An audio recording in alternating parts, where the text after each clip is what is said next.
No capítulo 2, Deus levanta Ezequiel. No capítulo 1, nós vamos ver que Ezequiel nos diz quando, Ezequiel nos diz onde, e Ezequiel nos diz como Deus o levantou.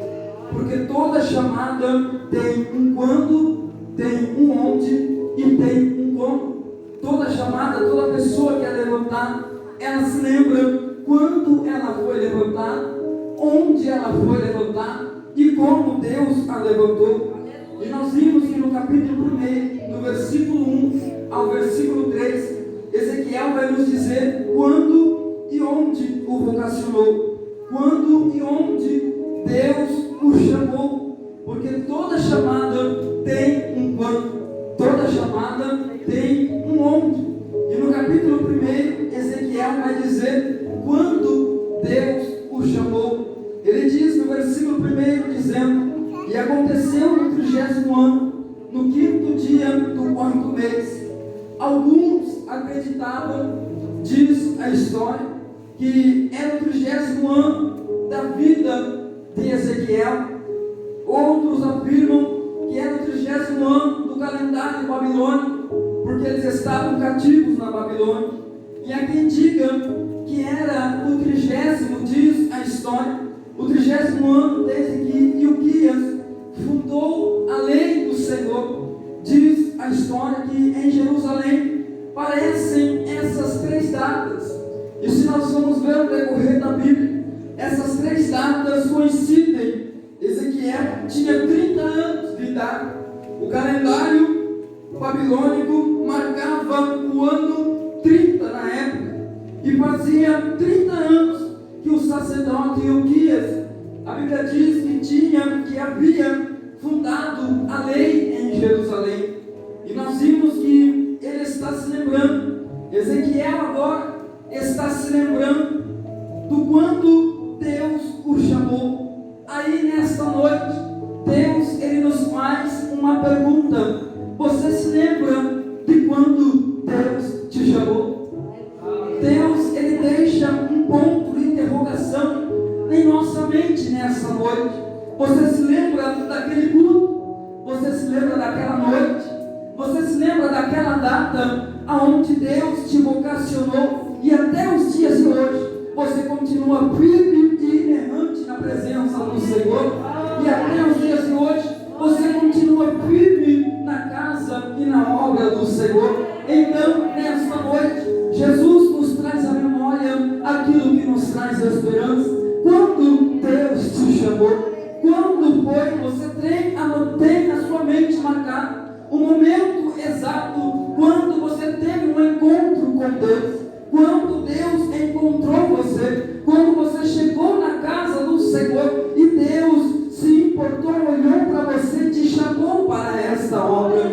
E nós vimos que Ezequiel, ele não apenas se lembra quando, mas o importante, nós vimos que Ezequiel também se lembra aonde Deus o tirou, da onde Deus o levantou. Ele estava no dia que Deus o vocacionou. Ele diz: estava eu no meio dos exilados, estava eu no meio dos cativos, à beira do rio Quebar. Rio Quebar significa grande canal. Aquele rio, Ezequiel poderia estar pensando que era um rio de sofrimento, que era um rio de angústia, que era um rio que seria o fim da sua história. Mas o rio Quebar significa grande canal. Deus estava dizendo para Ezequiel naquele momento: Ezequiel, esse rio não será o fim da tua história, esse rio não será o fim da tua chamada.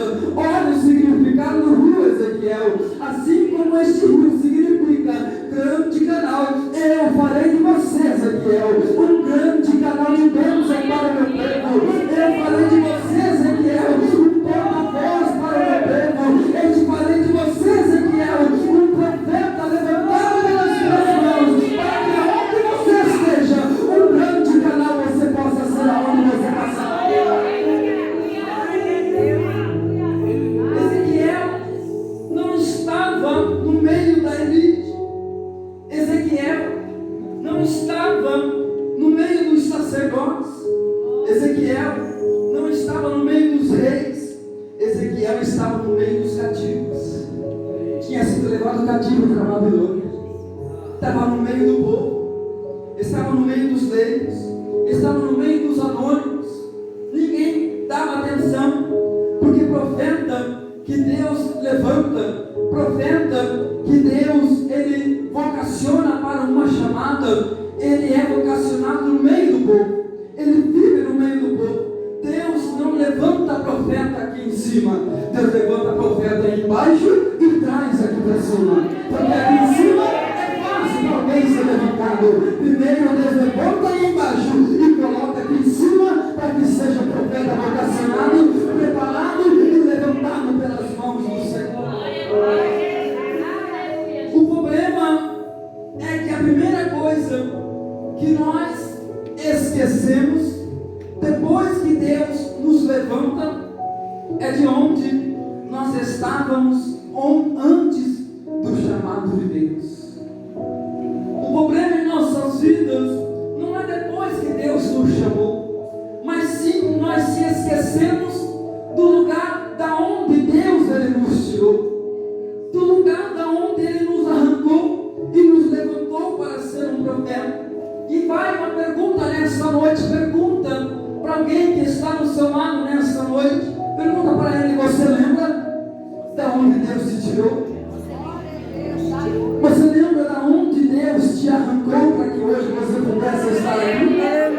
Você se lembra da onde Deus te tirou e te deu um banho de graça, te libertou de todo o mal, te limpou de toda a sujeira, fez que o Espírito Santo habitasse dentro do teu coração, e hoje você está sentado no meio de príncipes e princesas do Senhor? Você se lembra da onde Deus te tirou nessa noite? Deus nos trouxe aqui nessa noite para nos trazer a lembrança daquilo que nos traz esperança. Toda chamada tem um onde. Deus nos trouxe aqui hoje para lembrar aonde você estava, aonde eu estava, aonde nós estávamos quando Ele nos levantou. Mais do que quando, mais do que onde, porque toda chamada tem um quando e toda chamada tem um onde. O problema é quando se esquecemos do onde. O problema é quando se esquecemos quem nós éramos e começamos a se lembrar só de como nós somos. O profeta que já se esqueceu da onde Deus o tirou, ele não vai em qualquer lugar, ele não louva em qualquer lugar, ele não prega em qualquer lugar. Quando alguém se lembra, quando alguém se esquece da onde Deus o tirou, da onde Deus o levantou, da onde Deus o vocacionou, quando este alguém que está esquecido da onde Deus o tirou, recebe um convite, pode ser, para estar indo fazer uma visita na casa ou na igreja de alguém, a primeira pergunta é: fica a quantos quilômetros do aeroporto? Tem hotel 5 estrelas lá? Quantas pessoas vai ter naquele congresso? É sede ou congregação? Se esqueceu de onde? Se esqueceu do quanto? É porque já se esqueceu da onde Deus o tirou. Aí Ezequiel, Deus chama Ezequiel dizendo: Ezequiel, eu tenho uma agenda para você, Ezequiel. E eu posso imaginar Ezequiel olhando para Deus e dizendo: Deus, aonde é essa agenda? É na capital? É na cidade? É na sede? E Deus apenas dizendo: não. Aonde é essa agenda? E Deus olha bem para Ezequiel e diz: Ezequiel, essa agenda é no vale.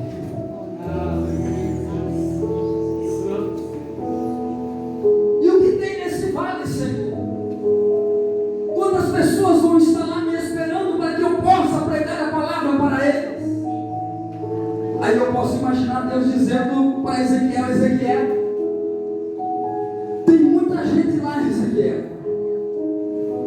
É um vale cheio de ossos, preparado para que você possa estar pregando a minha palavra. Você topa? Você topa estar lá, Ezequiel, para anunciar a minha palavra? Tu vem pregar para ossos secos, Ezequiel. Quem já se esqueceu de onde ele vai? Quem já se esqueceu do quando Deus o levantou? Vira as costas e sai longe.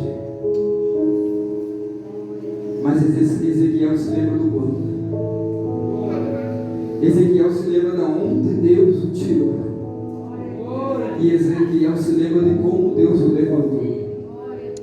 E ali Ezequiel, no mesmo momento, Ezequiel diz: eu toco, Senhor. Ossos secos, ouvi a palavra do Senhor. Ezequiel vai no meio do vale. Ossos sequíssimos, esfarelando, não tinha aparência de vida naquele lugar. Mas se Deus deu uma ordem para que alguém estivesse profetizando naquele lugar, é porque tinha esperança de que aquele lugar se levantasse um exército. Não se importa do lugar aonde Deus vai te levar. Se importa do lugar da palavra que Deus vai colocar na tua boca para você profetizar. Não te preocupe de onde você vai entrar, onde você vai passar. Te preocupe sim daquilo que Deus vai mandar você profetizar. Porque você profetizando, Deus se encarrega lá em cima e faz o milagre acontecer.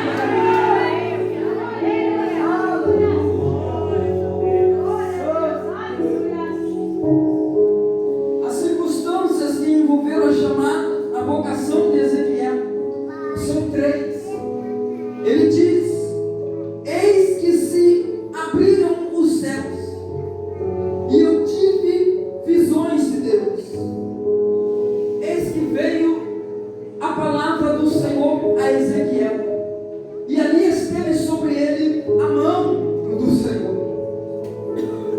E a Bíblia diz que Ezequiel viu, Ezequiel ouviu e Ezequiel sentiu.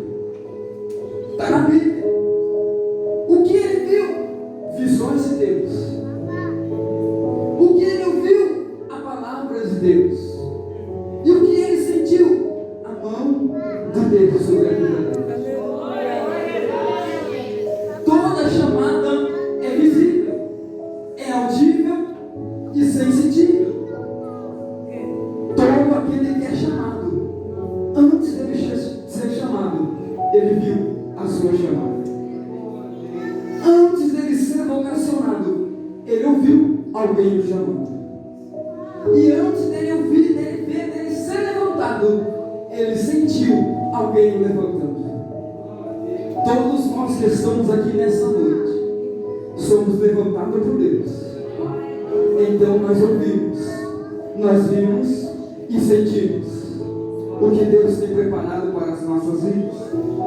Quando Deus resolve abrir os céus para levantar alguém, você vê, você ouve e você sente, porque Deus se encarrega disso. E nessa noite os céus já se abriram aqui. Nessa noite os céus já estão abertos. E onde houver uma pessoa vocacionada, chamada, comece a ver a partir de agora. Comece a ouvir a partir de agora. E comece a sentir a partir de agora a tua chamada sobre a sua vida. O poder de Deus te levantando nesta noite. Enquanto eu preparava essa palavra hoje à tarde, terminei quase na hora do culto, almocei já era 4 horas. E Deus me deu essa palavra, e eu interrogando ao Senhor, dizendo: mas Deus, por que essa palavra? E Deus, Ele disse para mim, enquanto eu escrevia, o que Deus me falava naquele momento. Deus, Ele disse para mim: eu preciso reacender as chamadas de algumas pessoas que vão estar naquele lugar hoje. Eu preciso reacender a força da minha chamada de algumas pessoas que acabaram se esquecendo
Verso 3, Ezequiel ouviu. Verso 3, Ezequiel sentiu. Verso 28, Ezequiel caiu com o rosto em terra. Ele não caiu para trás, ele caiu para frente. Porque todo vocacionado é humilde. Toda pessoa que é chamada por Deus tem humildade no seu coração, tem humildade dentro da sua alma. A glória de Deus não levanta ninguém sem antes derrubar primeiro. A glória de Deus não levanta ninguém sem antes jogarmos com a cara no chão, para que nós venhamos reconhecer de onde nós saímos, para que nós venhamos reconhecer quanto Deus nos chamou.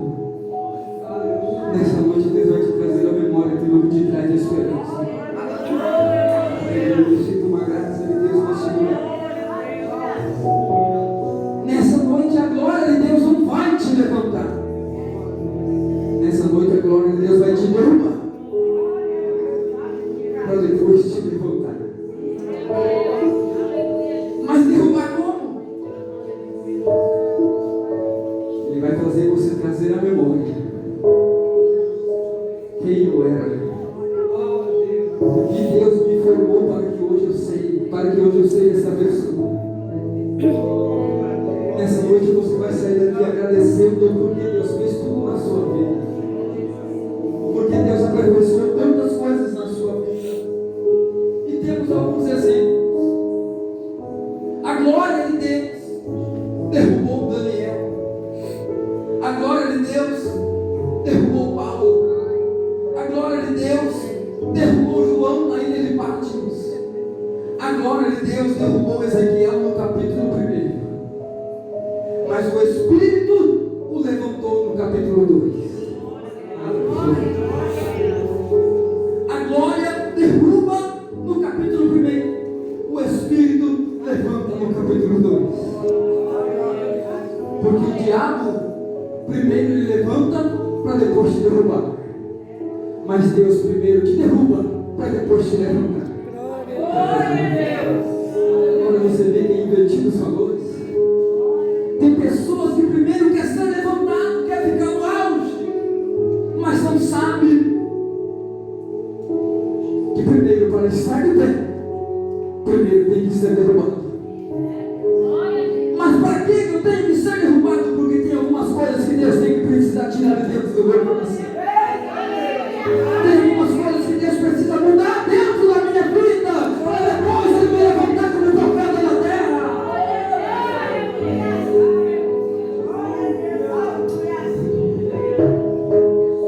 Muitas das vezes nos perguntamos e questionamos a Deus, perguntando, dizendo: por que quanto tempo isso? Porque Deus não me levanta de uma vez. Deus te trouxe aqui nessa noite para te dizer que primeiro Ele vai te derrubar, para depois te levantar do jeito que Ele quer. Porque não adianta você permanecer do jeito que você quer de pé, porque qualquer coisa te derruba. Qualquer doutrina faz com que você tropece, qualquer vento faz com que você caia e grande é a sua queda.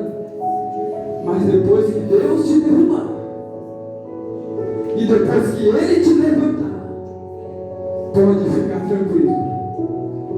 Porque se Deus já te levantou, pode começar a adorar o Senhor. Porque se Deus já te derrubou, já te levantou nessa noite, é motivo para você adorar o Senhor nessa noite.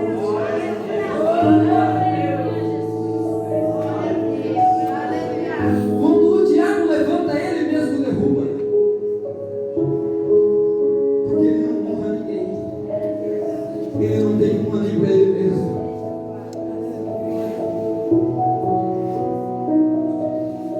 Mas quando Deus levanta, não tem capeta do inferno que derruba. Quando Deus levanta, não tem inferno que se levante contra.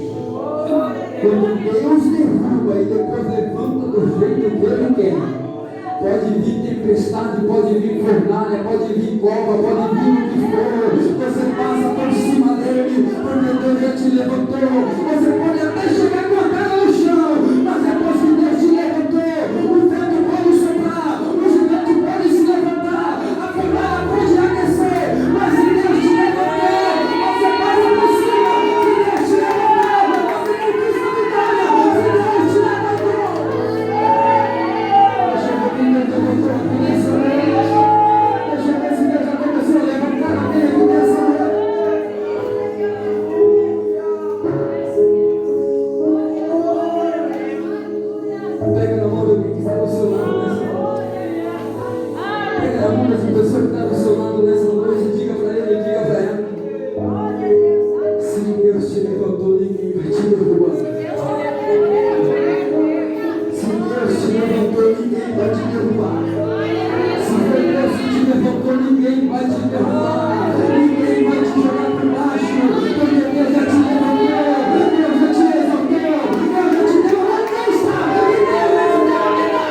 novo propósito. Deus te levantou em novo propósito. Deus não vai ter o investimento que Ele investiu na sua vida. Deus não vai ter aquilo que Ele investiu no seu ministério. Deus não vai ter aquilo que Ele colocou sobre a sua vida.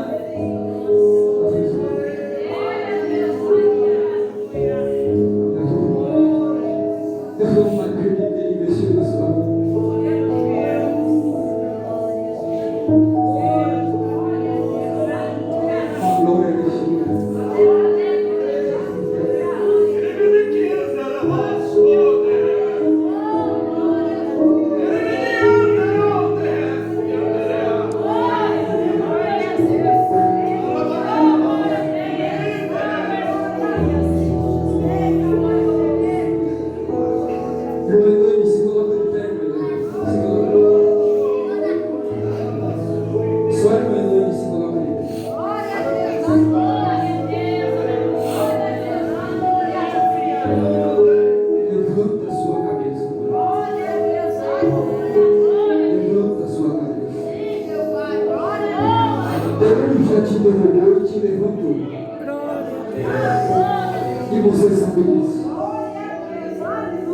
Você sabe de onde Deus te tirou. Você se lembra o quando e o como. E Deus nessa noite diz: levanta a tua cabeça. Não te envergonhes daquilo que Deus colocou sobre a tua direção. Não te envergonhes sobre aquilo que Deus colocou sobre a palma da tua mão. E como confirmação que Deus fala contigo nessa noite, para tu levantar a tua cabeça, Ele derrama sobre você e agora uma unção extraordinária. Ele derrama sobre a sua vida e agora uma unção extraordinária. Como confirmação que Ele te levantou e para você abaixar a tua cabeça. Receba nessa noite um abraço no Espírito Santo. Receba o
espiritual aí agora.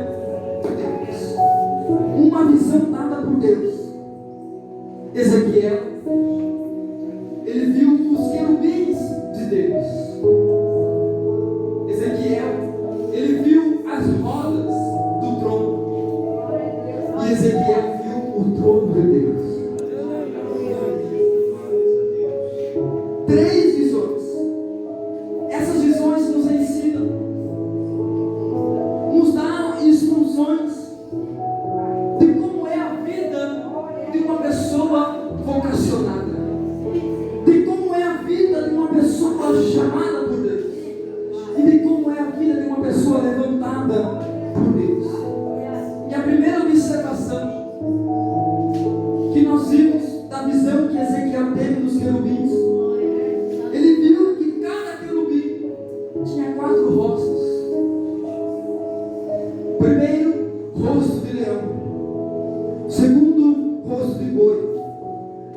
terceiro, rosto de águia. E o quarto, rosto de homem. Esses 4 rostos apontam para 4 facetas do ministério de Cristo. Em Mateus, no Evangelho segundo escreveu Mateus, ele é o leão, é o rei dos judeus. Em Marcos, no Evangelho segundo escreveu Marcos, ele é o boi, o servo sofredor. Em Lucas, ele é o filho do homem. E em João, ele é a águia. Ele é Deus. E nós vimos que todo vocacionado deve refletir em sua vida, em sua chamada,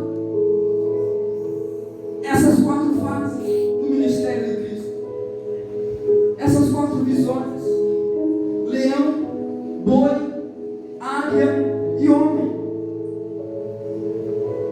Em nosso ministério, nós que somos chamados, vocacionados, levantados por Deus, em nossa vida, nós temos que ter essas 4 faces. Nós temos que ter a face do leão, a face do boi, a face da águia e a face do homem,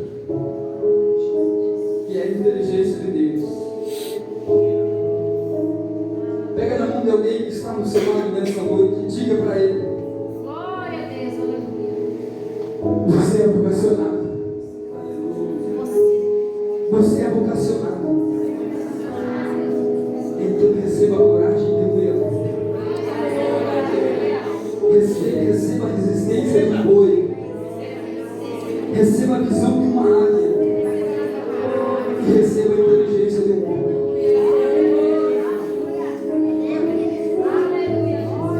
Ninguém vai parar você. Ninguém vai fazer você desistir. Ninguém vai fazer você olhar para trás e querer retroceder a sua caminhada. Porque nessa noite você está recebendo coragem de um leão. Nessa noite você está recebendo a resistência do boi. Você está recebendo a visão de uma águia. E você está recebendo a inteligência do 4 homem na fornalha. Você está recebendo nessa noite aquilo que muitos querem receber e não recebem. Mas nessa noite você está recebendo porque você está no lugar certo, na hora certa, no momento exato, aonde Deus vai te entregar.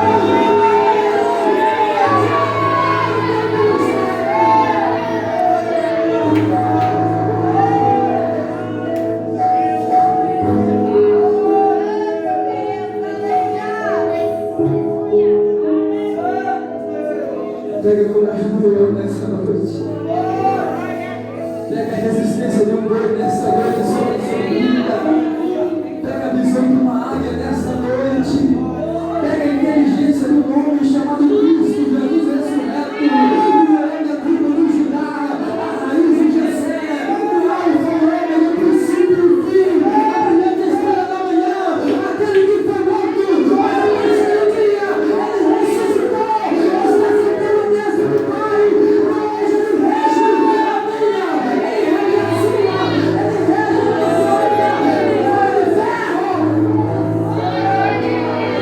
Deus está no controle de todas as coisas.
Segunda visão.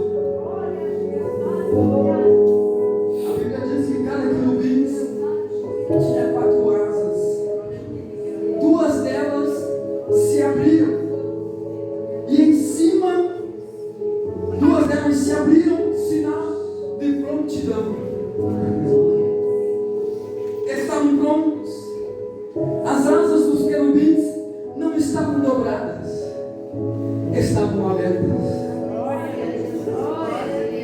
Como se diz, podes me usar. Eles estavam dizendo para aquele que estava sentado no trono, dizendo, podes me usar. As minhas mãos estão abertas. Levante as suas 2 mãos para o céu nessa noite e fale para o Senhor, usa-me, usa-me como tu queres. Encha-me da tua graça, encha-me da tua virtude, encha-me da tua presença. Eu quero estar à tua disposição, eu quero estar preparado para a tua vida, eu quero estar pronto para fazer aquilo que tu queres fazer na minha vida.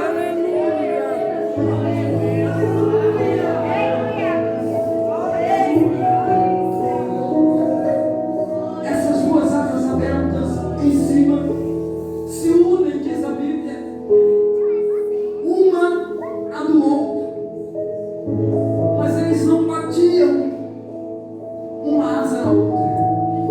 É algo tão organizado, é uma sintonia tão tremenda, que diz que as 2 asas de baixo, eles abriam elas e interligavam uma a outra, grudavam uma a outra e não se batiam. A asa significa o nosso talento, aquilo que Deus nos entregou, o nosso dom. E aqui estamos dizendo que assim como os querubins, eles abriam as suas asas e não conseguiam bater no outro querubim que estava ao seu lado, mas uma sintonia angelical tremenda, uma sintonia linda, a qual Ezequiel estava vendo naquele momento, representando disposição. As 2 asas que estavam grudadas uma com a outra, representando união entre um querubim para com o outro. E com as outras 2 asas, eles cobriam o corpo. Asas abertas, prontidão. Asas unidas, união. Asas que cobrem o corpo, santificação. 3 requisitos que Deus exige de cada um de nós. E qual é o resultado de uma igreja pronta, unida e santa? Não precisa nem responder. Qual é o resultado de uma igreja que tem prontidão, está pronto para tudo, está preparado para tudo? Qual é o resultado de uma igreja que está unida em comunhão? E qual é o resultado de uma igreja que vive em santificação?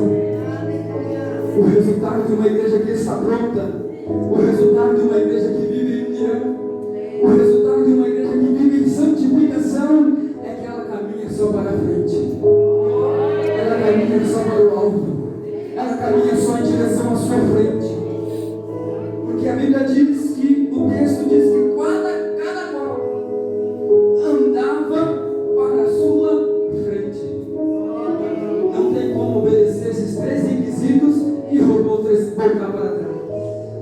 Não tem como obedecer esses 3 requisitos e estacionar no caminho. Não. Se você está debaixo dessa obediência,